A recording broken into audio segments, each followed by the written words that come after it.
Online यानी कि social media के कई वेबसाइट्स पर कई ऐप के जरिए महिलाओं की बिक्री या महिलाओं की बोली लगाने का मामला आपने सुना होगा। सुल्ली डील्स के नाम पर, बुल्ली बाई ऐप के नाम पर। लेकिन आपको हैरानी होगी कि इसमें तो कुछ लोग गिरफ्तार हुए हैं, पर मध्य प्रदेश में ये सिर्फ ऑनलाइन नहीं बल्कि सच्चाई है। ये असल जिंदगी में होता है, आज से नहीं सालों से पुराना मामला है। राजस्थान की सीमा से लगे राजगढ़ जिले का, जहां पर बरसों से नात्रा प्रथा के नासूर से महिलाएं त्रस्त हैं। अप्रत्यक्ष रूप से उनकी बोली लगती है, पंचायतों का फरमान होता है। देखिए अनुराग द्वारी की रिपोर्ट।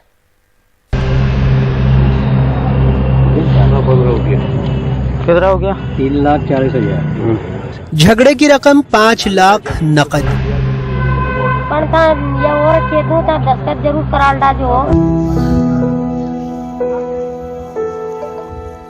राजगढ़ जिले के ऊंचाखेड़ा गांव में साधारण किसान परिवार की बिटिया सीमा तंवर 9वीं में पढ़ती थी, तभी 7 किलोमीटर दूर घोगड़िया खुर्द गांव में शादी हो गई। 2019 में ससुराल पहुंच गई, लेकिन कुछ ही दिनों में पति ने मायके भेज दिया। रखने से इनकार करने लगा। नात्रा प्रथा के 20 लाख रुपए मांगे। नाराजगी की वजह सीमा की लिखाई पढ़ाई। परिजनों पर हमला हुआ। पुलिस ने क्या किया, खुद पीड़ित की ज़बानी सुनिए। ससुराल वाले वो अपने आप छोड़ना चाहते हैं और वो मतलब मेरे मम्मी पापा से 20 लाख रुपए की डिमांड कर रहे हैं झगड़े की। नहीं देने पर मेरे पापा को तलवार से भी मारा उन लोगों ने।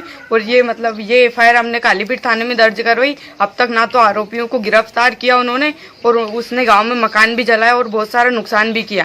उसकी एफआईआर हमने राजगढ़ थाने में 2-2 बार करवा दी। अभी तक कोई कार्रवाई नहीं और पुलिस द्वारा हमें कोई मदद नहीं मिली। 3-3 बार आवेदन दे के आ गई मैं एसपी के पास, और हम जाते तो बस हमारे सामने झूठा ऐसे फोन लगा देते हैं थाने में, और उसके बाद कोई कार्रवाई नहीं होती है। वो कागज पे तुम्हारे गणा है। थक हार कर अपनी बेटी के शोषण की कीमत परिवार ने 5 लाख रुपए देकर चुकाई। लड़ाई अकेले सीमा की नहीं, इस बिटिया ने तो बहुत हिम्मत से हमारे कैमरे के सामने सच को कबूला। नहीं तो जिले के हर गांव में नागर, सोंधिया, दांगी, तंवर जैसे समाजों में ये कुप्रथा फैली हुई है। खिलचीपुर के बघेला गांव की गुड्डी बाई की 8 साल में शादी हो गई। पति ने दूसरी शादी कर ली। अब गुड्डी को फारगती यानी एनओसी के लिए 10 लाख रुपए देने हैं, तभी गुड्डी कहीं और शादी कर सकती है। और हमारे ऊपर और अब उल्टा यूं कर रहा क्या, इसको पैसा करा दिया उन्हें, हमारे भाई उन्हें रहने बच्ची मिल जाए। और शारदा के पति ने तो 3 बच्चे होने के बाद उसे छोड़ा। उसे भी 10 लाख रुपए चाहिए। शारदा मजदूरी करके बच्चों को पाल रही है। मेरी परेशानी मेरे पति ने छोड़ दी, मेरी बच्ची को उठा कर ले गया और दूसरी औरत कर ली। हमसे मांगते 10 लाख रुपए झगड़े के। मैंने तो मरने की रहती, उन्हें जीने की रहती। तो आपको बिना मतलब के छोड़ दिया और दूसरी शादी भी कर दी? दूसरी शादी भी कर ली। क्या कोर्ट में आपका तलाक हुआ? नहीं हुआ, बगैर तलाक से ले आया हूँ।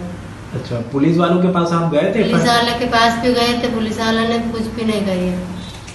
ऐसे मामले हजारों में हैं। वो बैठकर इसमें, लेकिन पुलिस ने 3 सालों में लगभग 450 मामले ही दर्ज किए हैं। अभियान चलाया है पिछले 3 साल से, और करीबन 450 से ऊपर उसमें मामले दर्ज किए गए हैं। परंतु अभी भी कई जगहों पे इस प्रथा का अभी भी व्याप्त है, और हम लोग इसमें 384, 387, 498 इस तरह की धाराओं में मामला दर्ज करते हैं। अच्छी बात ये भी है कि पिछले 1 महीने में काफी मामलों में माननीय न्यायालय द्वारा इनमें सजा भी दी गई है। अभी ये प्रक्रिया एक निरंतर प्रक्रिया है जो जारी रहेगी। दरअसल नात्रा प्रथा में बच्चों की शादी माँ बाप बचपन में तय कर देते हैं। जब वो समझदार होते हैं तो कई बार एक दूसरे को पसंद नहीं करते या समझ नहीं पाते। ज्यादातर मामलों में लड़का लड़की को छोड़ देता है या उससे छुटकारा पाने मारपीट विवाद कर प्रताड़ित करता है।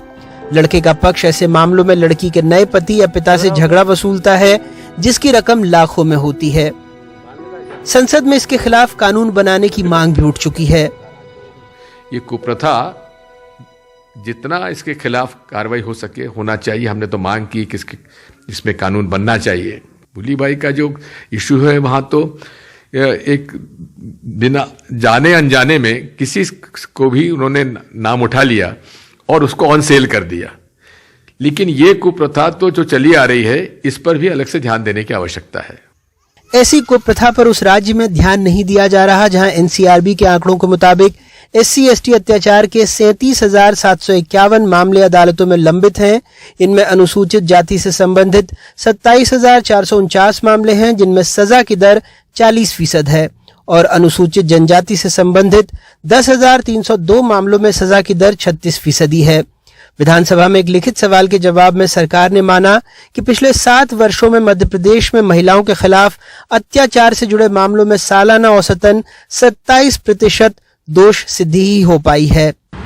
अपनी कल्पना में हर रोज एक ही समय में स्वयं को हर बेचैन स्त्री तलाशती है घर, प्रेम और जाति से अलग अपनी एक ऐसी जमीन जो सिर्फ उसकी अपनी हो, एक उन्मुक्त आकाश जो शब्द से परे हो, एक हाथ जो हाथ नहीं उसके होने का एहसास हो।